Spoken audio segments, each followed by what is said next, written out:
Hello friends, आपका स्वागत है हमारे यूट्यूब चैनल बालाजी ट्यूटोरियल्स पर। तो फ्रेंड्स, आइए आज देखते हैं यूपी ट्रिपल आयोग के द्वारा जो 31 जुलाई को आयोजित की गई थी लेखपाल परीक्षा, इसके संबंध में देखेंगे कि आयोग द्वारा जो एक्सपेक्टेड रॉन्ग क्वेश्चन दिए गए हैं आंसर की में वो कौन कौन से हो सकते हैं हमारे अकॉर्डिंग, और देखेंगे आगे एक्सपेक्टेड कट ऑफ क्या हो सकती है इस भर्ती परीक्षा के लिए। ठीक है वीडियो, आइए स्टार्ट करते हैं आज की वीडियो को।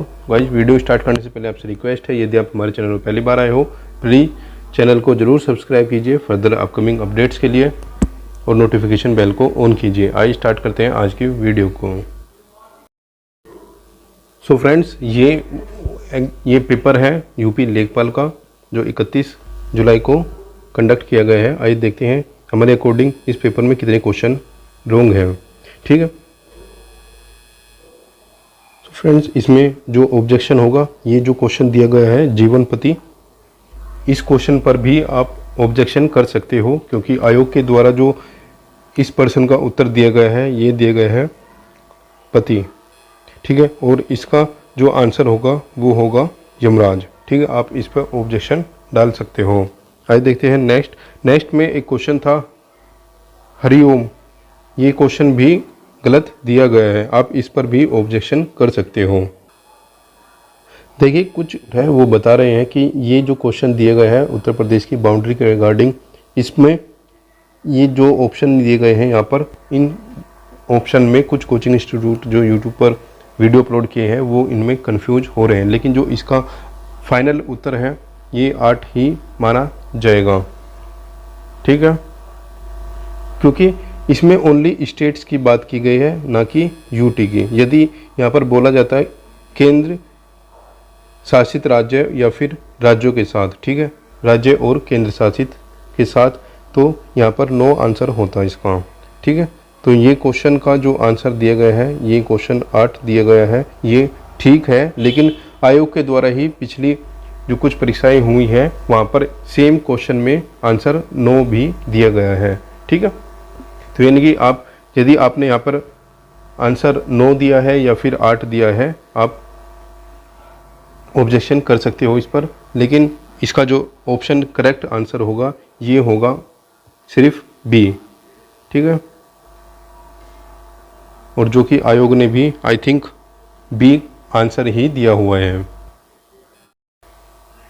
देखिए, एक क्वेश्चन ये है, इसमें थोड़ा डाउटफुल है ये क्वेश्चन, क्योंकि जो ये क्वेश्चन दिया गया है सबसे लंबा राष्ट्रीय राजमार्ग कौन सा है जो उत्तर प्रदेश से होकर गुजरता है। ठीक है, आयोग के द्वारा जो इसका उत्तर है NH2 बताया गया है, और काफ़ी स्टूडेंट भी इसमें NH2 ही करके आए होंगे, लेकिन जो गवर्नमेंट वेबसाइट है, गवर्नमेंट वेबसाइट इसका NH19 बता रही है। ठीक है, इसका क्वेश्चन का थोड़ा सा ऑब्जेक्शन भी हो सकता है इस क्वेश्चन में, क्योंकि यहाँ पर आयोग ने कोई तिथि मेंशन नहीं की हुई है या फिर कोई ईयर मेंशन नहीं किया हुआ है। ठीक है, अब ऐसा भी बोल सकता था आयोग कि यहाँ पर एज पर्टिकुलर इस डेट को कौन सा सबसे लंबा राष्ट्रीय राजमार्ग है जो उत्तर प्रदेश से होकर जाता है। ठीक है, इस क्वेश्चन पे भी आप लगा सकते हो। एक क्वेश्चन ये भी है। ठीक है, हालांकि इस क्वेश्चन में आयोग के द्वारा जो ऑप्शन दिए गए हैं वो बिल्कुल करेक्ट दिए गए हैं, और यहाँ पर आयोग के द्वारा जो आंसर की में आंसर दिया गया है वो भी सही दिया गया है, लेकिन यहाँ पर थोड़ा सा जो आप इस योजना की डिटेल को यहाँ पर देखोगे, इसमें थोड़ा सा टाइपिंग एरर आप बोल सकते हो। ये हाई स्कूल यहाँ पर लिखा हुआ है, लेकिन ये जो स्कीम है ये SSC के लिए है। ठीक है, ये सीनियर स्कूल सर्टिफिकेट यानी कि 12th के लिए है। ठीक है, यदि आप इस पर ऑब्जेक्शन लगाओगे तो भी वो ऑब्जेक्शन हमारे जो पर्सनली व्यू के अकॉर्डिंग तो काउंट नहीं किया जाएगा, क्योंकि ऑप्शन करेक्ट दिए गए हैं इसमें। आप इस क्वेश्चन में ऑब्जेक्शन लगा भी सकते हो या फिर नहीं। ठीक है, सो फ्रेंड्स, हमारे अकॉर्डिंग ये 4 से 5 क्वेश्चन ऐसे थे जिनमें आप ऑब्जेक्शन लगा सकते हो। ठीक है, यदि आप चाहो तो इन पर ऑब्जेक्शन राइज कर सकते हो। आइए अब देखते हैं कि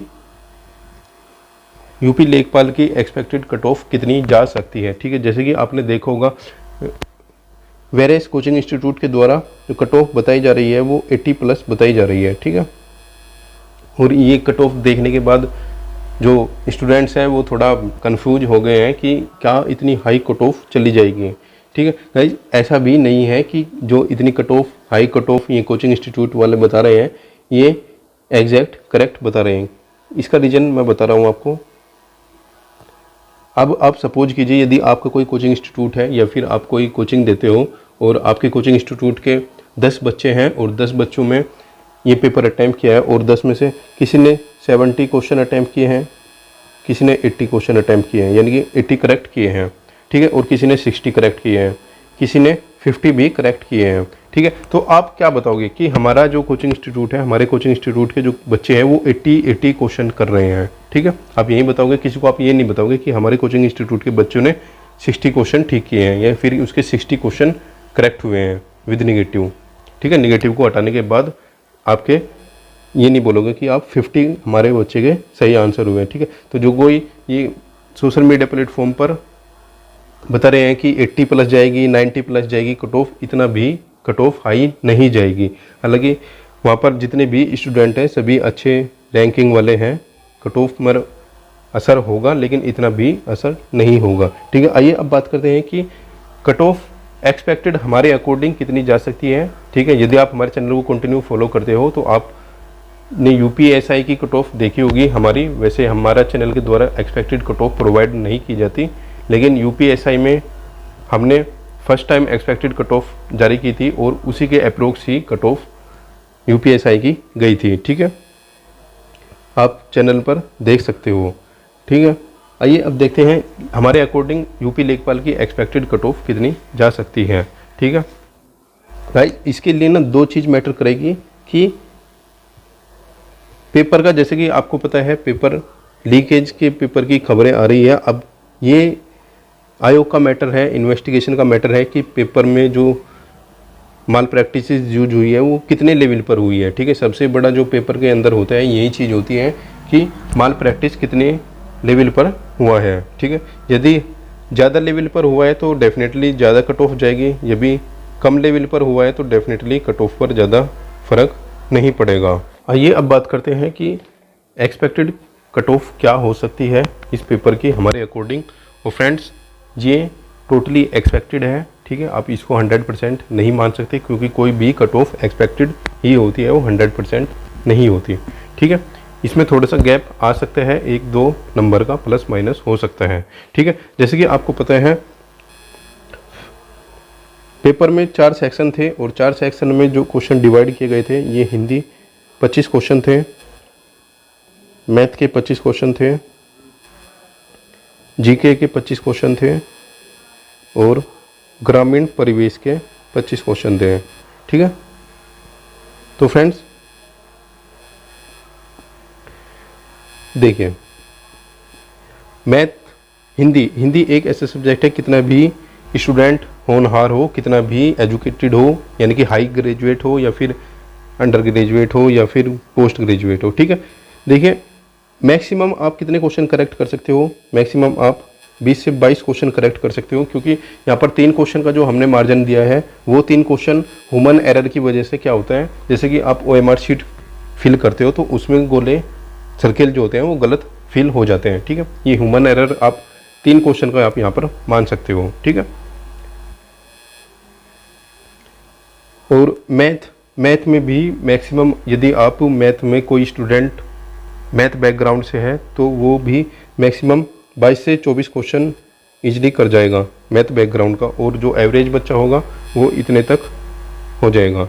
ठीक है, जीके, देखिए जीके एक ऐसा सब्जेक्ट है जिसका कोई भी ये नहीं कह सकता कि मेरा जीके स्ट्रॉन्ग है। ठीक है, जीके और ग्रामीण परिवेश ये दोनों सब्जेक्ट ऐसे हैं क्योंकि जीके का जो सिलेबस है वो इनडेफिनिट होता है। ठीक है, उसको कोई डिफाइन नहीं कर सकता, नहीं आप ये बता सकते कि मैंने इतना पढ़ा था, मेरा जीके इतना करेक्ट हुआ है। ठीक है, तो जीके में आप ऑन एवरेज आप 18 से 22 कर सकते हो, और ग्रामीण परिवेश में जैसे कि आपने एग्ज़ाम देख लिया होगा क्या एक्सपेक्टेड था और क्या वहाँ पर मिला है। ठीक है, तो आप ऑन एवरेज आप मान सकते हो कि ग्रामीण परिवेश में 16 to 19 क्वेश्चन करेक्ट हो सकते हैं। ठीक है, तो गाइज जो यहाँ पर बीच का जो गैप आप देख सकते हो जो हमने यहाँ पर मैक्सिमम हमारे जो रखा है, हमने यही इतना ही मैक्सिमम रखा है क्योंकि, और मिनिमम इतना रखा है क्योंकि 2 से 3 क्वेश्चन का जो डिफरेंस है वो ह्यूमन एरर, आप उसको मान सकते हो ह्यूमन एरर, या फिर निगेटिव मार्किंग, या फिर स्किप आप करते हो जिनको, ठीक है। तो इस अकॉर्डिंग यदि देखा जाए तो 76 से 87, ठीक है, 76 से 87 बैठ जाएंगे। आइए अब बात करते हैं कि एक्सपेक्टेड कट ऑफ कितनी जा सकती है हमारे अकॉर्डिंग। तो जैसे कि आपने देखा ऑन एवरेज इतना अटैम्प्ट यहाँ पर कैंडिडेट का हो रहा होगा, ठीक है। हालांकि कैंडिडेट क्या होता है, एग्जामिनेशन हॉल में ज़्यादा क्वेश्चन होते हैं, फिर बाहर निकलते हैं थोड़े कम होते हैं, और फिर आंसर की आते हैं तो और कम हो जाते हैं। लेकिन देखिए आंसर की में और एग्जामिनेशन हॉल में कम से कम 5 से 7 क्वेश्चन का डिफरेंस हो जाता है, ठीक है, ये आपको पता है। तो ये देखिए, यदि आप जर्नल कैंडिडेट हो और आपके निगेटिव हटाने के बाद 72 से 74 या फिर प्लस आप इसको कह सकते हो 72 से 74 या फिर प्लस इसके आ रहे हैं, तो आप सेफ जोन में अपने आप को मान सकते हो, ठीक है। आइए अब बात करते हैं ओबीसी कैंडिडेट की। ओबीसी कैंडिडेट यदि 69 से 73 तक, 69 से 73 तक है तो आप अपने आप को सेफ जोन मान सकते हो, ठीक है। फ्रेंड्स यहाँ पर थोड़ा गैप देना इम्पोर्टेंट था क्योंकि गैप होता है, लेकिन आपने जो देखा होगा पीईटी की कट ऑफ थी, पीईटी की लेखपाल की मेंस के लिए वहाँ पर 69 पॉइंट समथिंग थी जनरल की और 69 पॉइंट समथिंग ही ओबीसी की दी गई थी, ठीक है। वहाँ पर कट ऑफ में कोई डिफरेंस नहीं था, दोनों ही इक्वल कट ऑफ गई थी, ठीक है। तो हो सकता है यहाँ पर जो मेंस की कट ऑफ होगी इसमें थोड़ा सा डिफरेंस आपको देखने को मिल जाए, इसलिए हमने ये कट ऑफ थोड़ी गैप देकर बनाई है। लेकिन आप यदि मैक्सिमम पर आप जाओगे, मैक्सिमम के साथ यदि आप जाओगे तो आप ज़्यादा सेफ रहोगे, ठीक है। इसमें भी मैक्सिमम, ठीक है, ज़्यादा डिफरेंस यहाँ पर कट ऑफ में नहीं होने वाला है, ठीक है। आइए बात करते हैं ईडब्ल्यूएस कैंडिडेट की। ईडब्ल्यूएस और फीमेल्स भी आप अपने आप को यहाँ पर काउंट कर सकते हो। फीमेल्स और ईडब्ल्यूएस यदि आप 65 से 69 के बीच में हो या फिर प्लस हो तो आप अपने आप को सेफ जोन मान सकते हो। उसके बाद एससी कैंडिडेट की बात करते हैं। एससी कैंडिडेट 62 65 के बीच में हो या फिर इससे प्लस हो, ठीक है। और एसटी कैंडिडेट यदि 60 प्लस मार्क्स हैं तो आप अपने आप को सेफ जोन में मान सकते हो। तो फ्रेंड्स ये थी हमारे अकॉर्डिंग जो एक्सपेक्टेड कट ऑफ है, हमारे अकॉर्डिंग ये होगी एक्सपेक्टेड कट ऑफ। अब देखना ये होगा कि इस कट ऑफ में और आयोग की जो कट ऑफ आएगी उसमें कितना डिफरेंस होता है, ठीक है फ्रेंड्स। तो फ्रेंड्स यदि आप इस रेंज में हो तो आप अपने आप को सेफ जोन में मान सकते हो, लेकिन फिर भी हम यही कहेंगे आपसे किसी एक भी एग्जाम पर आप डिपेंड मत रहिए जब तक आपका सिलेक्शन नहीं हो जाता, ठीक है। तो फ्रेंड्स आई होप ये वीडियो आपको पसंद आई होगी। यदि आपको वीडियो पसंद आई है प्लीज़ चैनल को जरूर सब्सक्राइब कीजिए फर्दर अपकमिंग अपडेट्स के लिए, और प्रेस कीजिए नोटिफिकेशन बेल को। वीडियो देखने के लिए थैंक यू। जय हिंद, जय भारत।